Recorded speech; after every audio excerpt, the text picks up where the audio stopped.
Muy buenas tardes, amigas y amigos de Radio Rebelde. Bienvenidos, estamos comenzando otro Alpargatazo. Bien, yo estoy acá con, ahora la quiero pegar, no le quiero errar, con el doctor Rolando González José. ¿Qué apellido es ese, Rolando? Bueno, es un apellido, un fenómeno interesante que se da en muchos países de Latinoamérica con las oleadas inmigratorias, donde los agentes de migraciones del puerto de Buenos Aires principalmente le alteraban el apellido a la gente que llegaba. En este caso es un apellido libanés, castellanizado. Son muchos los ejemplos y bueno, se parece a un nombre castellano, pero en realidad es el apellido de mi madre, de mi tía, del linaje materno, digamos. Qué bien, qué bien. Bueno, yo le quiero aclarar a la audiencia que estoy hablando con una eminencia del campo científico. Yo hoy vine con sombrero porque leyendo el currículum, los datos del doctor Rolando González José, encuentro que entre sus intereses está la variación y evolución craneofacial en homínidos, poblamiento de América, poblaciones cazadoras, recolectoras, integración morfológica, genética, cuantitativa, poblaciones mestizas, latinoamericanas, evolución, genes, cultura. Bueno, es un tipo raro usted, mi viejo. Hay ¿Qué cosas quiere peores. que le diga? Hay cosas peores. Yo me imagino conociendo a una chica y diciéndole, a ver, date vuelta, corazón. Y no es para mirarle otra cosa, es para mirarle el cráneo que le dice que se dé vuelta. Aparte leyendo la Biblia esta de su trayectoria, doctor, me imagino una reunión de café con un primer encuentro, ¿no? Y la chica le pregunta, ¿y vos a qué te dedicas, Rolo? Y Rolo le tiene que contestar, mirá, te lo paso por WhatsApp, porque es un poco largo. Siempre se puede hablar de política, ¿no? Siempre se puede hablar de política para patear la pelota afuera. Claro, claro. A ver, vos sos de Rawson. Nací en Rawson, viví en Trelew, vivo en Madryn desde el año 92, con un pequeño lapso que estuve 6 años afuera. Y volví al país en el 2004 en el marco de repatriación de científicos que impulsó Néstor Kirchner, así que esa es un poco mi trayectoria. Y en el medio estuve haciendo pequeñas estancias en Estados Unidos, en México, en Brasil. Ajá. Y en Hoy Francia. te manda saludos Juan Carlos Díaz Roy. Ah, sí. Estuve con él recién, hace un momentito, y te mandé un abrazo grande. Qué grande. Así que, bueno, a ver, ¿qué le pasa a un pibe de Rawson que anda, no sé, pateando la pelota, corriendo en la bicicleta, y dice, yo quiero ser científico? ¿Cuándo pasa eso? Mira, es interesante tu pregunta porque no es la primera vez que me la han hecho y es recurrente y es interesante porque te lleva con el transcurso del tiempo a tener una mirada un poco política o social de por qué la gente joven se engancha en la ciencia. Hay una componente vocacional muy grande que la podés reconocer también en los médicos, es decir, esas profesiones donde estudias mucho para cobrar poco, vamos a decirlo en criollo, ¿no? Entonces tiene que haber una cuota de metejón, una cuota de compromiso, llámalo como quieras. Lo interesante es que décadas después pensás, ese proceso que viví yo desde una familia clase media de una capital de provincia chica, está ocurriendo en este momento de manera igualitaria, de manera inclusiva, es decir, ese mismo ingreso al sistema científico que yo pude disfrutar, que yo pude experimentar en la década del 90, comienzo de la década del 90, cuando empecé. ¿Está ocurriendo? Bueno, la verdad es que es un fenómeno que se trabaja con políticas, con políticas públicas de divulgación científica, de acceso al conocimiento por parte de toda la población. Algo que está históricamente reservado a unos pocos, pero no solo en Argentina, en todo el mundo. Yo siempre doy el ejemplo de Darwin, el mismo Charles Darwin, hoy no existiría como figura de científico. ¿Por qué? Darwin pudo hacer lo que hizo y los experimentos que hizo y dedicarle el tiempo que le dedicó a la escritura de manuscritos, básicamente porque era el hijo de una familia acomodada, es decir, no tenía ningún tipo de problema económico y su tiempo lo destinaba a eso. Hoy, digamos, se hace ciencia desde el sector público, desde el sector privado, pero en un sistema totalmente distinto, donde el acceso al sistema está muy determinado por las políticas públicas que lleves adelante. Bueno, yo, para no decir que es anata todo esto que estamos diciendo, digo, acá leo, sos licenciado en Ciencias Biológicas, recibido en la Universidad Nacional de la Patagonia. Sí. Después hiciste un maestrado en Biología en la Universidad de Barcelona, sí, en España. Uh-huh. Y doctorado también. Sí, doctorado. Sí. Análisis de la variación craneofacial. ¿Te persigue la cuestión del valero a vos? Eso ya lo abandonamos en parte. Digamos, los científicos vamos cambiando nuestro tema de investigación, es lógico, porque por un efecto de saturación. Eso fue una fase de investigación muy fuerte que tuve hasta los 30 y pico, y después hice un cambio a trabajar con poblaciones modernas, con población cosmopolita. Hablando en criollo, es la gente que en este momento está caminando por la calle. Claro. Por eso me viene con sombrero, para que no me descubras. Bueno, también sos buzo profesional. Ah, sí. ¿Qué tal? Esa pasión... Eso me permitió pagarme la carrera junto con la ayuda de mi familia. Qué bien. ¿Y tu familia? A ver, cuando me dijiste quiero ser científico, ¿qué te dijeron? ¿Dejaste de joder, estudiar algo? No, afortunadamente siempre me sentí respaldado por mi familia. Ah, qué grande. Sí. De hecho, viste que hay mira, vamos a hablar de un tema... No te dijeron, nene, pero te vas a cagar de hambre. Sí, pero bueno, tanta gente se caga de hambre. Sí, claro que me lo dijeron muchas veces, pero al mismo tiempo me apoyaron muchísimo. No, el tema de la primera generación en una familia de provincias sigue siendo muy interesante. Vos fíjate que las universidades del conurbano, estas universidades que se crearon en la década ganada, tienen un parámetro muy interesante que es contrario al de las universidades tradicionales de la Argentina. Te lo explico fácil.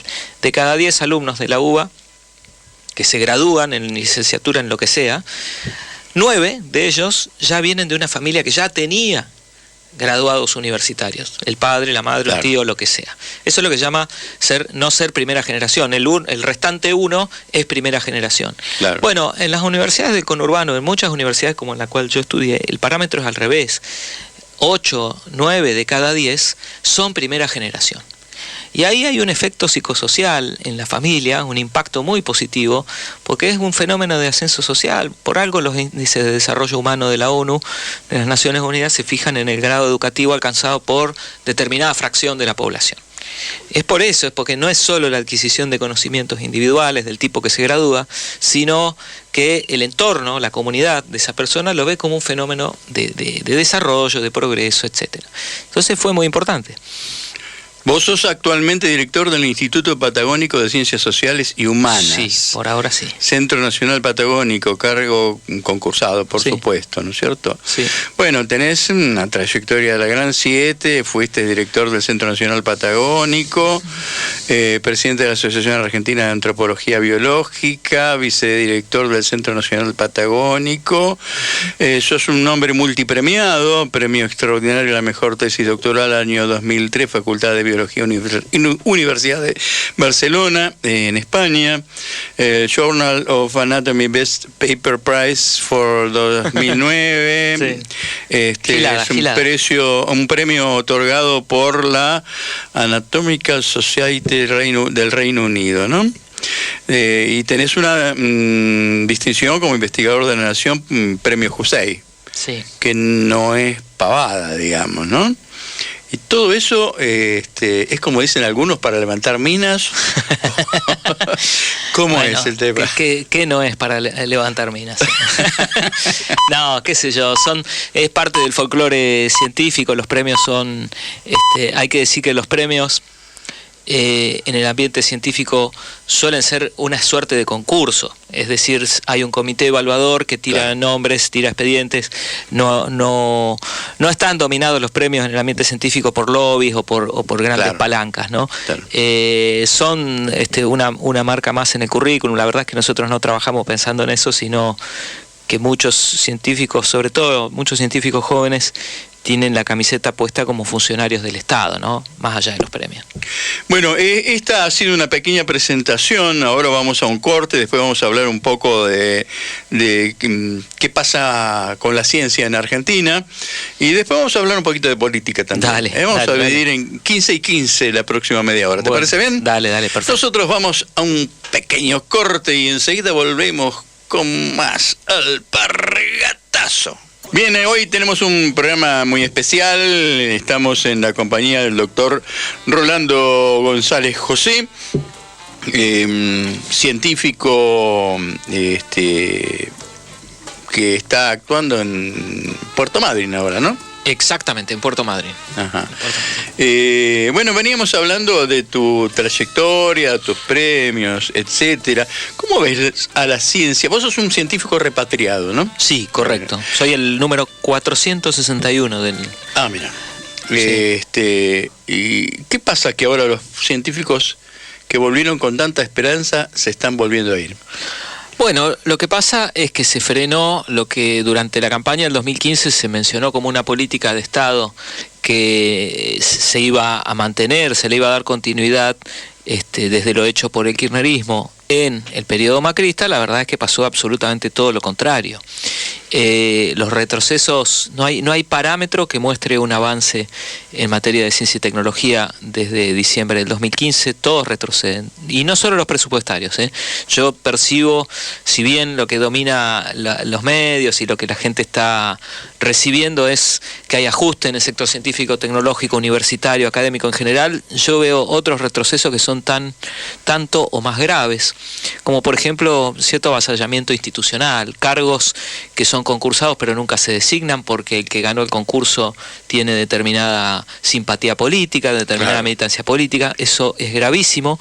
No pasó ni en las épocas de ajuste de Menem, si querés. Eso es policiamiento intelectual, ¿no es cierto? Sí, es miedo a alterar el estatuto del CONICET, que es un estatuto democrático, en el sentido de que el directorio del CONICET hay 4 miembros que representan a las grandes áreas del conocimiento científico, y después hay 4 miembros, uno de la Unión Industrial Argentina, otra de las organizaciones del agro, otro de las provincias y otro de las universidades. Pero los 4 que elegimos los científicos los elegimos por democracia directa. Si los de ciencias exactas y naturales eligen su representante, los de sociales elegimos nuestro representante, etcétera, etcétera. Resulta que hay designaciones que cuando el ganador es opositor al gobierno de Macri, nunca se lo designa. Entonces hay una alteración, y lo mismo pasa en los concursos de los centros regionales, lo mismo pasa en distintos estamentos del CONICET, donde hay cierto tramo de democracia y donde el que es elegido por sus pares, tiene políticas, tiene una visión política distinta a la de la presidencia del CONICET. Bueno, resulta que esa designación nunca sale. Por burocracia, por tejemanejes burocráticos, nunca termina ocupando la butaca para la cual fue elegido. Eso es gravísimo porque altera el normal funcionamiento del CONICET, genera un malestar, genera autoridades, faltas de autoridad, valga la redundancia, claro, por el origen turbio que tienen en sus cargos, ¿no? Entonces es muy triste lo que está ocurriendo, acompañado de un ajuste salvaje de lo financiero, ¿no?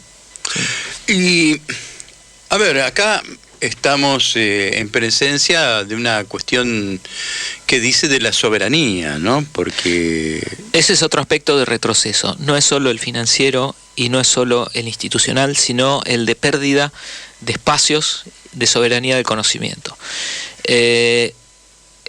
No permitir que el ARSAT sea competitivo porque se liberan las frecuencias que el Estado tenía para sí, lo que hace es que el ARSAT sea menos competitivo. Entonces, ¿de qué lado de la mecha te encontrás? Dice el tema de los redondos, ¿no? Claro. Queremos un ARSAT competitivo, queremos un ARSAT 3 igual de competitivo. Bueno, entonces cuidemos sus frecuencias. Con el sector nuclear, si echamos de una de las empresas que forman parte del conglomerado empresarial nuclear argentino, si echamos a los 250 ingenieros que más saben de construcción de plantas nucleares, el país pierde capacidades. el país pierde capacidades. Si no avanzamos en proyectos estratégicos de biomedicina, donde yo más me manejo con más soltura, más conocimiento, por ejemplo, para el desarrollo nacional de fármacos de precisión, que es algo que los países desarrollados se han zambullido fuertemente a dominar esas tecnologías, nosotros podemos hacerlo, pero hay una decisión política de no avanzar en ese sentido, y bueno, esto ya sabemos cómo termina. Esas tecnologías, si no las dominamos nosotros, el que las dominó nos la viene a vender. Bueno, y en estas cuestiones de soberanía dicen respecto inclusive de la seguridad interior, ¿no? Porque, sin duda. Por ejemplo, el caso de la represa esta que dejó sin luz a Caracas, eso pueden hacerlo porque todo el equipo es General Electric. Totalmente, sí. Entonces ellos tienen como remotamente anular el funcionamiento de esa maquinaria. Sí. El Estado, proveedor del Estado, es algo que en el campo de la ciencia y la tecnología funciona a la perfección.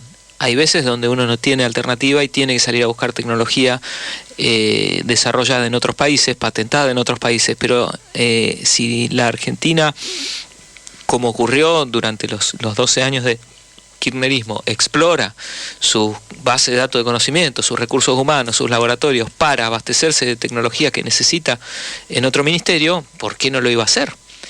Es así como funcionan los países desarrollados, ¿no? Y cuando vos tenés una industria farmacéutica que está dedicada a ecualizar las enfermedades y no a curarlas, claro. ahí quedás dependiendo sí. de una cuestión gravísima. Sobre todo porque, mira, en este momento todos los grupos de investigación en enfermedades complejas, cuando digo enfermedades complejas estoy hablando de enfermedades cardíacas, malformaciones congénitas, cáncer, obesidad, síndrome metabólico, etcétera. Es sabido hace tiempo que tienen una componente genética y esa componente cada vez es más barato y más simple estudiarla, y lo que estamos viendo en distintos aspectos es que la variación dentro de las poblaciones mestizas de Latinoamérica es muy grande y condiciona muchísimo las probabilidades de sufrir determinada dolencia, ¿sí? De padecer determinada dolencia. ¿A dónde voy con toda esta perorata? Que conocer a la perfección el paisaje genético y de estilos de vida de nuestra propia población es estratégico. Claro. Contar con un biobanco de nuestra propia gente para esa información volcarla al sector de producción de medicamentos o terapias o a definir políticas de salud pública. ¿Dónde tenemos que poner más énfasis para la prevención del cáncer de vesícula? Yo te lo puedo contestar, en la población patagónica, porque sabemos, en nuestro equipo de investigación, en cooperación con equipos del exterior, hemos detectado que un incremento, por ejemplo, de un 1% en ancestría mapuche, es decir, a medida que yo tengo un 1% más de genes de origen mapuche, la probabilidad de sufrir un cáncer de vesícula se incrementa un 3,3%. Ah, mira. Es decir, exponencialmente. Entonces, ese simple dato de investigación básica, ¿viste? Cuando se critica la investigación básica, a veces se la critica con un fuerte desconocimiento de cómo funciona esto. Ese simple dato puesto en el escritorio de un ministro de Salud te permite orientar las políticas de prevención para cáncer de vesícula y no gastar la misma cantidad de recursos en lugares donde yo ya sé que no tengo ancestría mapuche o tengo bajísima, claro, qué sé yo, Corrientes o Misiones. Sin embargo, pongo los cañones en la población patagónica. Te estoy dando un ejemplo muy simple, muy somero, de cómo desde una investigación básica, cooperativa, consorciada, hecha con recursos del CONICET, de las universidades, te permite generar un impacto concreto en políticas de salud pública. Pero eso se enfrenta con el negocio de la enfermedad, ¿no? De las clínicas. Se enfrenta con varios problemas. Primero es con encontrar la articulación científico-tecnológica, es decir, con que los científicos que generan este conocimiento encuentren los canales que lleguen a un funcionario en el área de salud pública que esté decidido políticamente a usar ese conocimiento.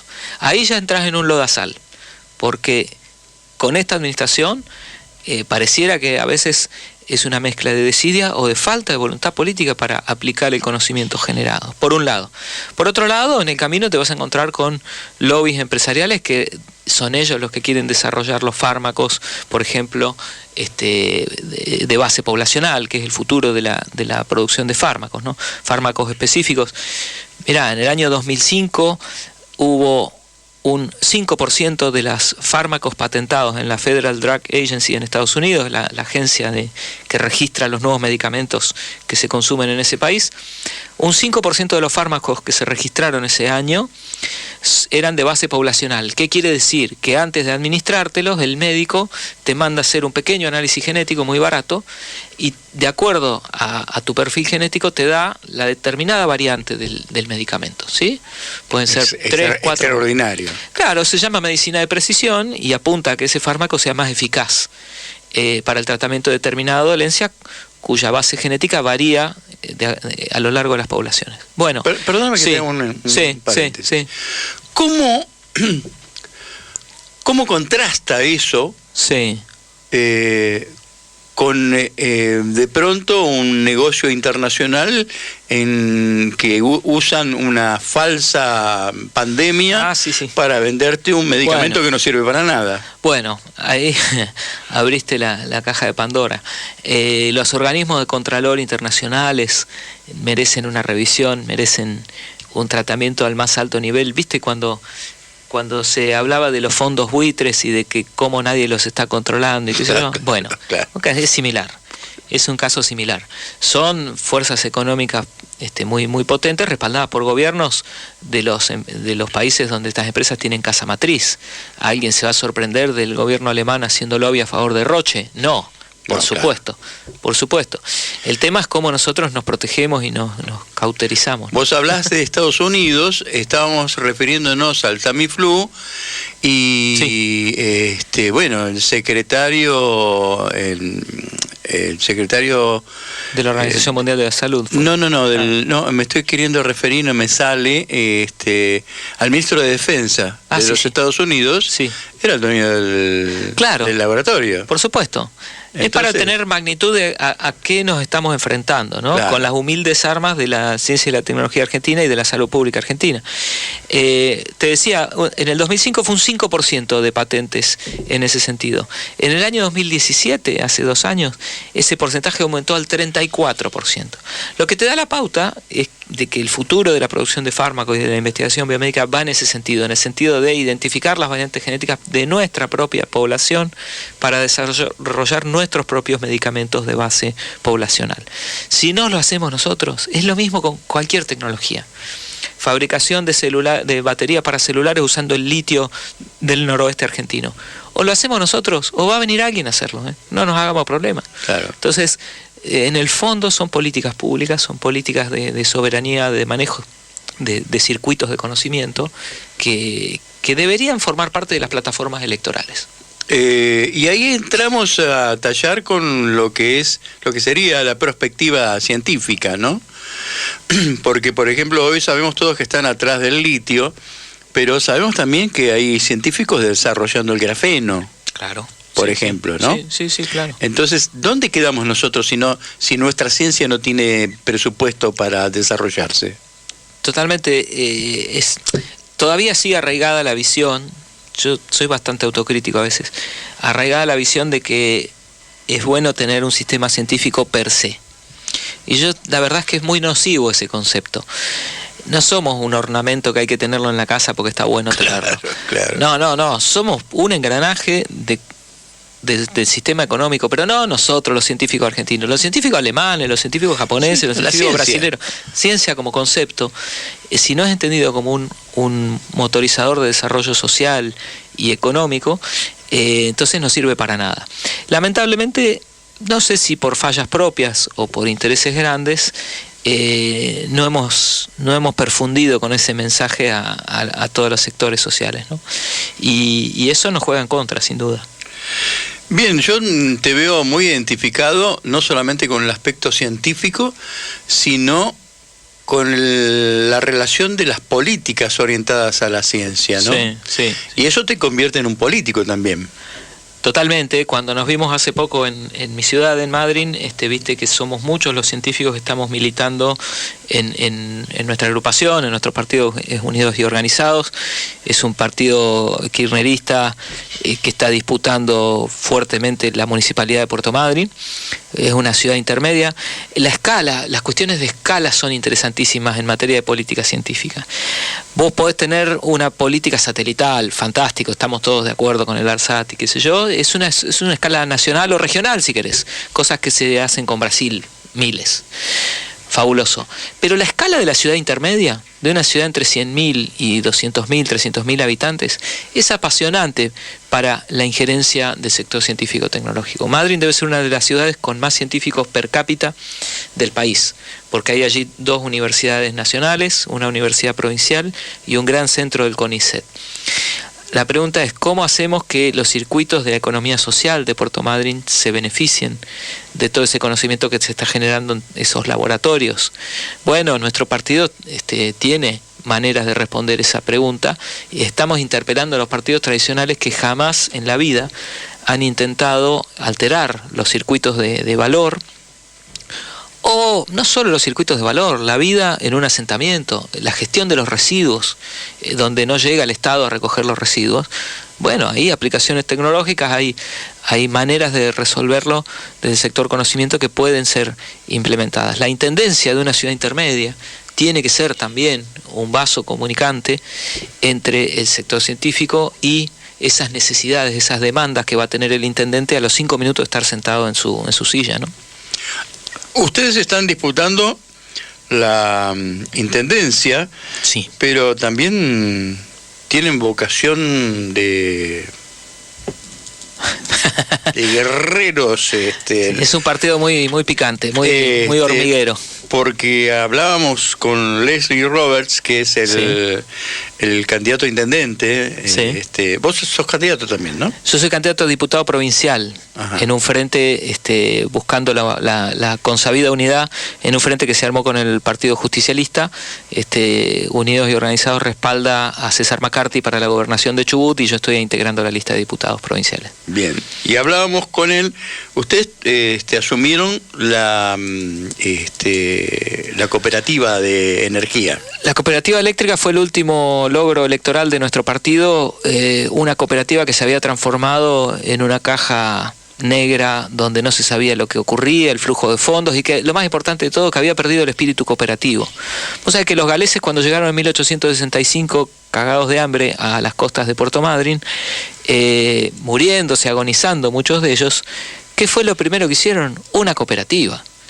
Porque cuando una cooperativa, recién pisando tierra, dijeron, a ver, ¿qué tenés vos? 3 chapas, la vaca tuya se murió, pero te sobrevivió el chancho en la navegación transatlántica, estoy hablando, claro, ¿no? Situémonos, sí. 1865, en la cáscara de nuez. 28 de julio, pleno invierno en las costas patagónicas, y llegan ahí 150 colonos galeses muertos de hambre. Entonces, y con todo el futuro por delante. Lo primero que organizan como organización socioeconómica es una cooperativa, donde todos pusieron el poco dinero y los pocos recursos que tenían a funcionar en un sistema, en una escala, en un mecanismo que era el más eficiente solidario para ese momento, para ese lugar, porque es solidario y es transparente, es decir, todos vemos lo que se está poniendo.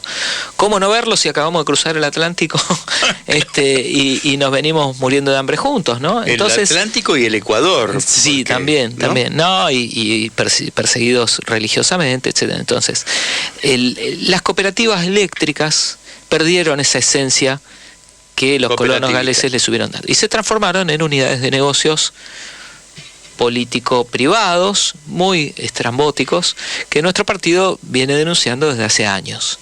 Entonces, estas denuncias, esta ímpetu de transparentar lo que estaba pasando en la cooperativa caló hondo en la sociedad, nos acompañaron con el voto y ahora, por ejemplo, estamos haciendo cosas descabelladas en la gestión anterior, como transmitir por internet las reuniones del Consejo de Administración.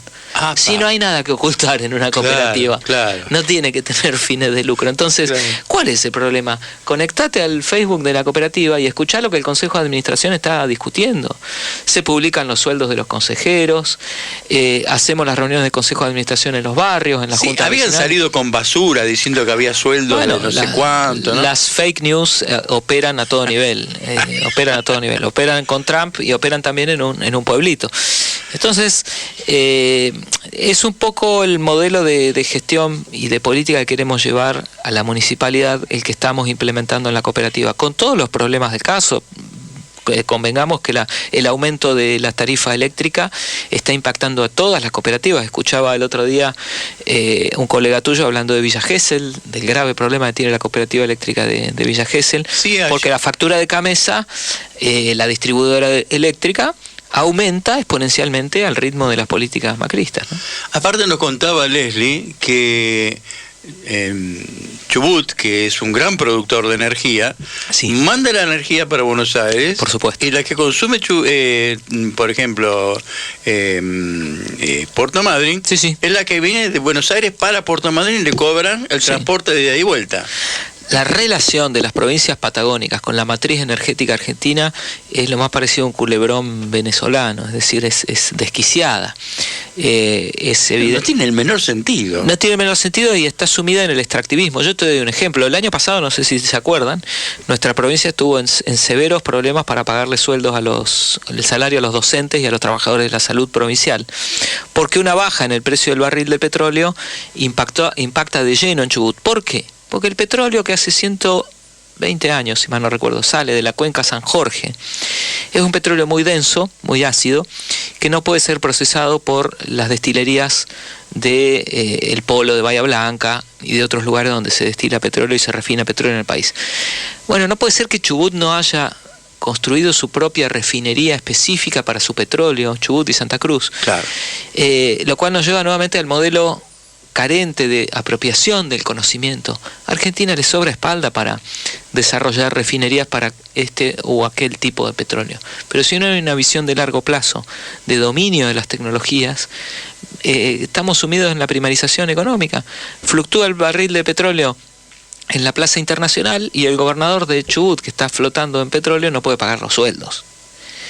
Es de locos. Sí. Es de locos. Se puede creer, no se puede es de creer, locos. No se puede creer. Entonces, y aparte una cuestión, ¿no? Porque, por ejemplo, en Venezuela, gran productor de petróleo, uno va a la estación de servicio y prácticamente se lo regalan el combustible. Sí. Y acá nunca ocurrió nada similar, ¿no?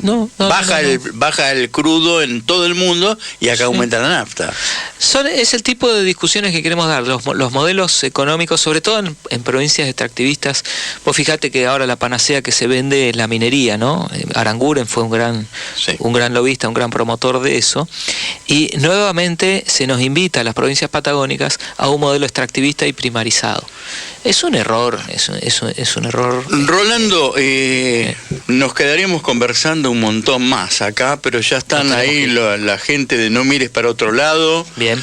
Y nos miran con mala cara porque dice, a ver si terminan de una vez estos tipos, ¿no? Terminemos.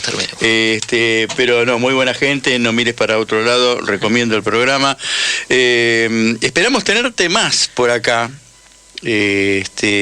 Nosotros los sábados tenemos un programa de 3 horas, que tenemos un poquito más de tiempo para charlar. Cuando guste. Igual siempre nos queda un montón de material afuera, pero bueno, yo te agradezco enormemente que te hayas acercado con nosotros. Enrique, te deseo el mayor de los éxitos. Tuve la fortuna de conocer a la gente de Leslie Roberts, de Unidos y Organizados, y me volví fascinado de allá realmente con mucha pila, con muchas ganas de que en algún lugar de la patria se cumpla con los destinos que merecemos, ¿no? Bueno, muchísimas gracias. Vos sabés que te están escuchando en este momento, así que les mandamos saludos al hormiguero, al hormiguero que es Unidos y Organizados, porque la visita fue muy nutritiva. Está bueno engancharse con compañeros y compañeras de otros lugares, así que muchísimas gracias.